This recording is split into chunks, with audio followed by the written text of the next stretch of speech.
the other thing I want to hit briefly on in Chapter 2 that you're going to see a little bit later on in the trade section is a model that you may have actually heard of on the evening news. It used to be guns and butter, although I'll try to make it a little more entertaining.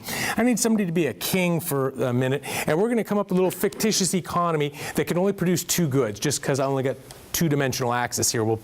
So if you could only produce two goods in the world, name one funny good just to keep people entertained. What two goods would you produce? Chocolate. Chocolate. And? Steak. Steak. Man, you guys are not nearly as good as my students. I'm not even going to repeat some of the ones I've had to put up there through the years, I'm telling you. All right. But I usually go with them because, I mean, everything has a price, right? I don't care that any word that you can think of that we don't want. There is a price for those things. I don't know what sets it, but I can tell you when the price of some ingredient changes, it changes. So I usually try to run with them. Okay, we've got a nice one today, chocolate and steak. So suppose we put all of our land, labor, and capital towards the production of chocolate, and that's the only thing our country produces. 24 hours a day, all we do, nothing but chocolate. We end up producing a ton of chocolate. How many chocolates? Make up a number. 100 billion chocolates and no steak.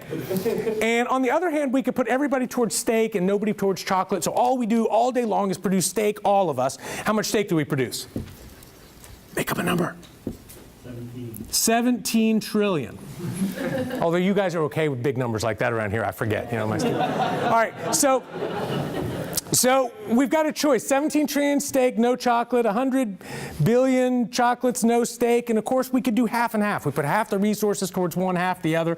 We end up producing some steak and some chocolate.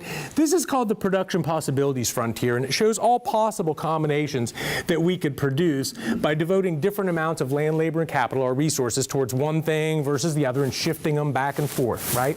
And so what it's used is to demonstrate the idea of opportunity cost for an economy as a whole.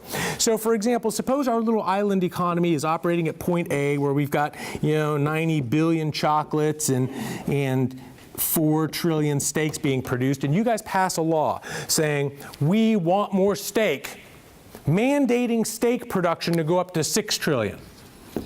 What's necessarily going to happen in that economy?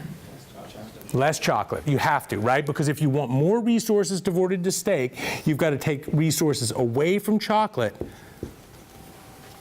And this is the idea of opportunity cost as a country, right? And back in the World War II era, Samuelson, who had the famous principles book, his example was guns and butter. And that sometimes you'll hear that on the news, newspapers still saying something like guns and butter. And the idea is that when we went to World War II, right, we needed all of our factories and all this stuff to be producing war goods, guns, right, military equipment, tanks, bullets. So what do we end up having to ration because we don't have enough of? Consumer goods, the butter, right? So we get more guns, less butter. Right? And that was just, but this is the idea of opportunity cost, and it's an important one. Whenever we devote more resources to one thing, we have less resources to devote towards other areas.